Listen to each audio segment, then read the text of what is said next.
Hello दोस्तों, आज के इस वीडियो में आप सभी का स्वागत है। आज के इस वीडियो में हम सीटीईटी के लिए जो इससे पहले हम सीडीपी स्टार्ट किए थे उसका आज पार्ट 3 लेकर के आए हैं। इससे पहले हम इसका जो सक्सेस मास्टर बुक से इसका जो कंटेंट था वो पढ़ा दिए हैं। अब उसका नोट हम बनाए हैं वो अब आप लोगों के सामने रख रहे हैं। तो इसमें ज़्यादा कुछ नहीं है, बस थोड़ा सा ही है इम्पोर्टेंट, तो वो आप लोग देख लीजिए क्या है। तो देखिए, पहला है, ये देख लीजिए, चौथा चैप्टर का है समाजीकरण की प्रक्रिया। ये अगर इसे देखने से पहले अगर आपको डिटेल से पढ़ना चाहते हैं, इससे पहले हम इसका वीडियो बना चुके हैं, 2 पार्ट बनाए हैं समाजीकरण की प्रक्रिया का सक्सेस मास्टर बुक से। तो चलिए, ये समाजीकरण की प्रक्रिया का कुछ पॉइंट हम बनाए हुए हैं, देख लीजिए। पहला है, समाज के अनुकूल व्यवहार करना या सीखना क्या है, समाजीकरण कहलाता है। या फिर इसका एक और है कि समाज में अनुकूलित होने की प्रक्रिया को हम क्या कहते हैं, समायोजन कहते हैं। या समाज में समायोजन होने की प्रक्रिया को हम क्या कहते हैं, समाजीकरण कहते हैं, या अनुकूलित होने की प्रक्रिया को। चलिए, अब अगला है प्रतिद्वंदात्मक समाजीकरण। ये एक पॉइंट आ गया है, प्रतिद्वंदात्मक समाजीकरण, यानी कि ये बाल्यावस्था में होता है। प्रतिद्वंदात्मक समाजीकरण किसमें होता है, बाल्यावस्था में। इस अवस्था में होता क्या है कि प्रतिद्वंदात्मक यानी कि अपना दूसरे के प्रति क्या रहता है कि उसमें प्रतियोगिता की भावना रहता है। प्रतिद्वंदात्मक, अगर वो ये करेगा तो हम भी ये करेंगे, ऐसा भावना बच्चों में आता है। तो ये बाल्यावस्था में ऐसी भावना बच्चों के बीच में रहती है। ये प्रतिद्वंदात्मक विचार उसके बीच में रहता है।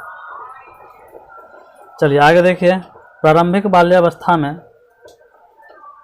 समाजीकरण है। क्या है, समाजीकरण। प्रारंभिक बाल्यावस्था में समाजीकरण के बच्चों में जिज्ञासा की प्रवृत्ति उच्च पाई जाती है।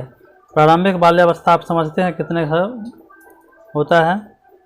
प्रारंभिक बाल्यावस्था जो है 2 से लेकर के 6 तक होता है, और जो उत्तर बाल्यावस्था होता है 6 से 12।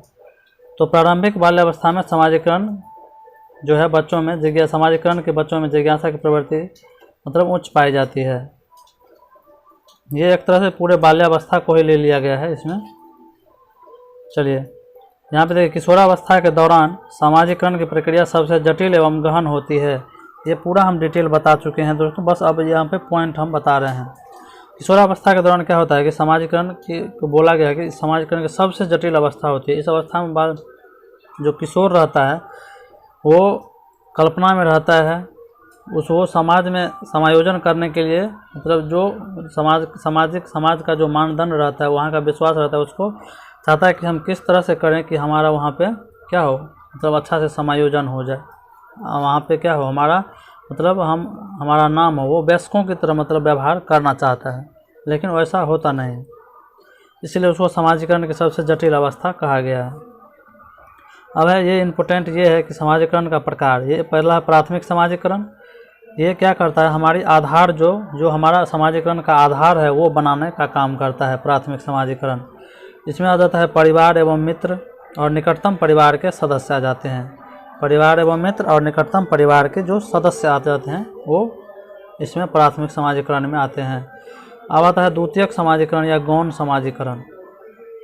द्वितीयक या गौण समाजीकरण, देखिए इसमें ये जो है द्वितीयक या गौण समाजीकरण, इसमें क्या होता है कि हमें जो बेस बनता है प्राथमिक समाजीकरण से, उसका हम इसमें भविष्य में क्या करते हैं, इसका प्रयोग करते हैं। तो आगे चल के हम उसका प्रयोग करते हैं। तो इसमें आ जाता है विद्यालय, खेल के मैदान एवं आस पड़ोस। जो भी हमें परिवार से शिक्षा मिलती है, जो भी हमें ईमानदारी, सत्यनिष्ठा, सहयोग, जो भी जितने भी नैतिक विकास, नैतिकता का गुण है, वो जो हमें मिलता है, हम वो चीज़ कहाँ पे अप्लाई करते हैं, तो वो चीज़ समाज में जाके अप्लाई करते हैं, विद्यालय में जाके अप्लाई करते हैं, आस पड़ोस में जाके अप्लाई करते हैं, दोस्त के साथ खेल के मैदान में अप्लाई करते हैं। तो ये चीज़ द्वितीयक या गौण समाजीकरण में आ जाता है। चलिए आगे देखते हैं, आगे क्या है। आगे है समाजीकरण के महत्वपूर्ण कारक। यहाँ पे महत्वपूर्ण कारक है समाजीकरण प्रक्रिया के महत्वपूर्ण कारक। तो पोषण का तरीका, और यहाँ पे सहानुभूति है दोस्तों। ये सहानुभूति का स्तर एवं प्रकार, सहकारिता, सहयोग या सहायता करना। सहकारिता का मतलब होता है सहयोग या सहायता करना। तो पोषण का तरीका, बच्चों का पालन पोषण किस तरह से हो रहा है, ये भी समाजीकरण पर ज़्यादा महत्व डालता है। समझ गए, पालन पोषण अगर अच्छा से होगा तो अगर परिवार का वातावरण अच्छा रहेगा, उसका पालन पोषण अच्छा रहेगा तो क्या होगा, बच्चों का समाजीकरण बेहतर ढंग से होगा। और बच्चों के साथ हमें क्या करना है, सहानुभूतिपूर्ण व्यवहार करना चाहिए। तो इससे क्या होता है, उसमें समाजीकरण में मतलब विकास होता है। सहकारिता, उसमें सहयोग की भावना का विकास करना है। निर्देश, आत्मीकरण, पुरस्कार एवं दंड, अनुकरण, सामाजिक शिक्षण, ये सब क्या है, उसके समाजीकरण का क्या है, हिस्सा है।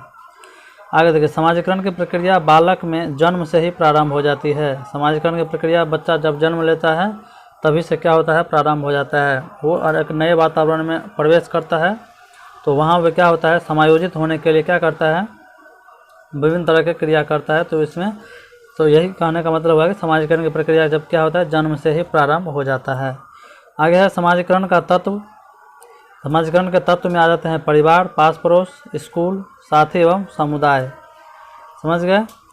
आगे है बच्चे अपने अभिभावकों, माता पिता, शिक्षकों एवं समाज का अनुकरण करता है। बच्चे क्या करते हैं, अपने से बड़ों का अनुकरण करके सीखते हैं। ये बहुत इम्पोर्टेंट है। बच्चों का समाजीकरण कैसे होता है, वो अपने से बड़ों को देख करके, अभिभावकों को देख करके, माता पिता को देख करके, शिक्षकों को देख करके, समाज के में जो लोग होते हैं उनको अनुकरण करके वो क्या करता है, बच्चा अपना समाजीकरण का विकास करता है।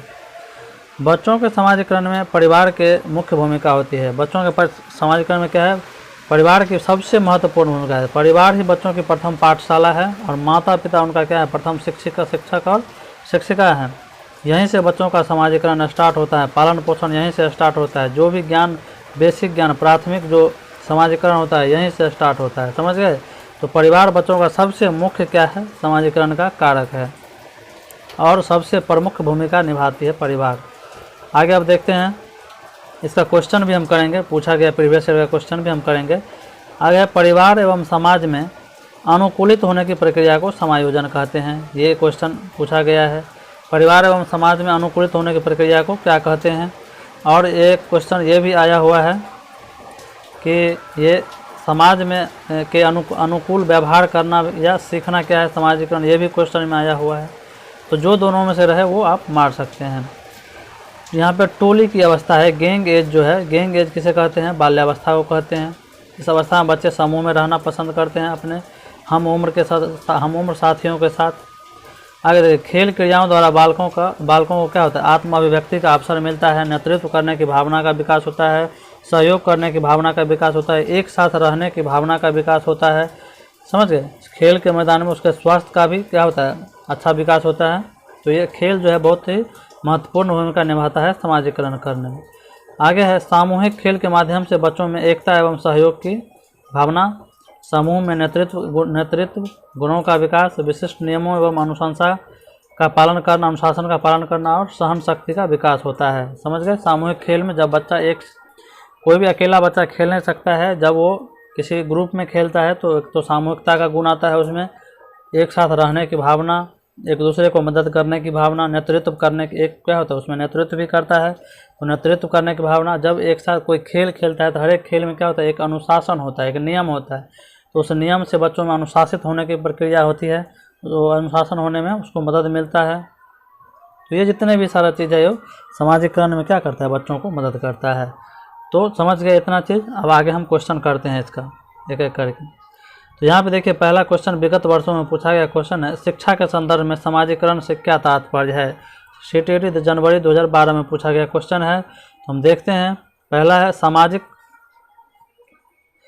है सामाजिक मानदंडों का सदैव अनुपालन करना। सदैव अनुपालन हम नहीं कर सकते हैं, क्योंकि सभी जगह का क्या है, मतलब समाजीकरण में क्या होना चाहिए, जो मानदंड है उसमें लचीलापन भी होना चाहिए। सदैव हमें वही नियम को लेकर नहीं चलना चाहिए। दूसरा है अपने सामाजिक मानदंड बनाना, अपना तो बनाना नहीं है, जो समाज का जो नियम रहेगा वही उसका पालन करना पड़ेगा। समाज में बड़ों का सम्मान करना, ये तो ठीक है। इससे अगला देखते हैं, सामाजिक वातावरण में अनुकूलन और समायोजन, ये सबसे बेहतर हमको लग रहा है। तो ये इसका ऑप्शन क्या हो जाएगा, 4 होगा। आगे देखिए, समाजीकरण है सामाजिक मानदंडों में परिवर्तन, ये होगा नहीं। 2 में शिक्षक एवं पढ़ाए गए के बीच संबंध, ये भी नहीं होगा।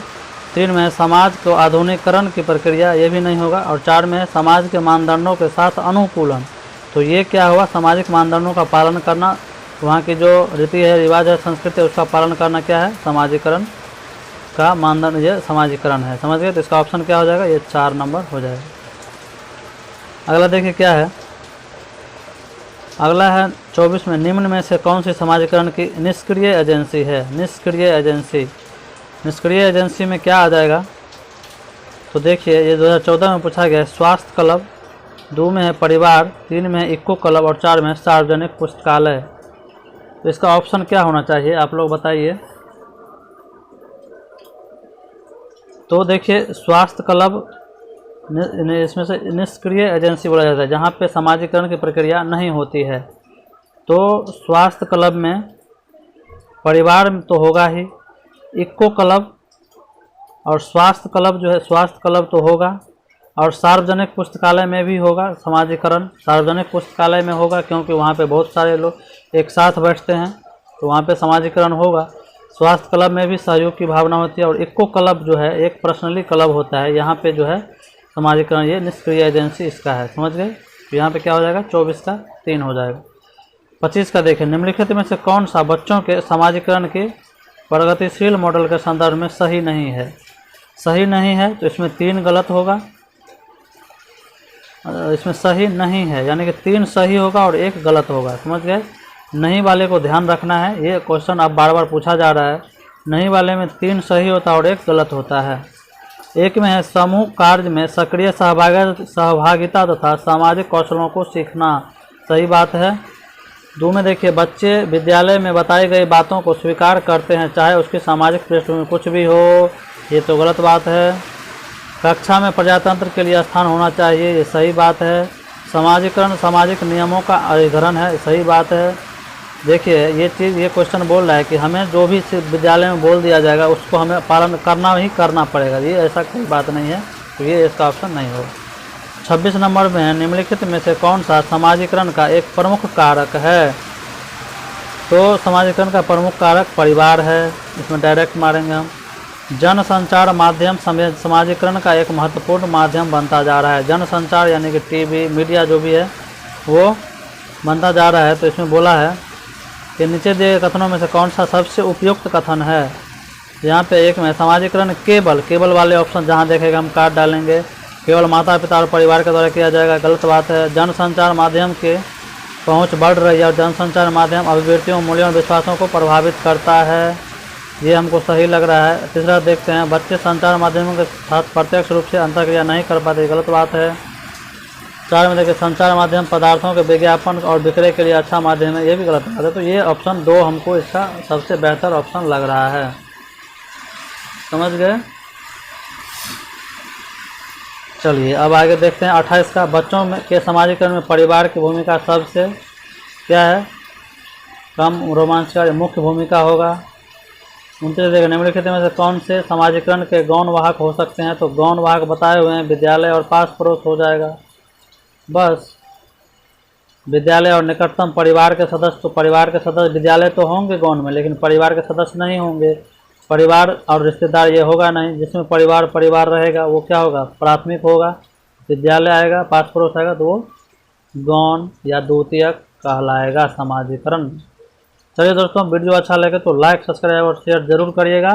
इसी तरह हम आगे अब इसके अगला टॉपिक जो है पियाजे, वाइगोत्स्की और कोहलबर्ग, एक धमाकेदार क्लास लेकर हम उपलब्ध होंगे। उसमें एक क्वेश्चन कहीं से भी छूटेगा नहीं, ऐसा हम कंटेंट लेकर के आएंगे दोस्तों। तो वीडियो अच्छा लगे तो लाइक, सब्सक्राइब और शेयर ठोक के करें। चलिए धन्यवाद।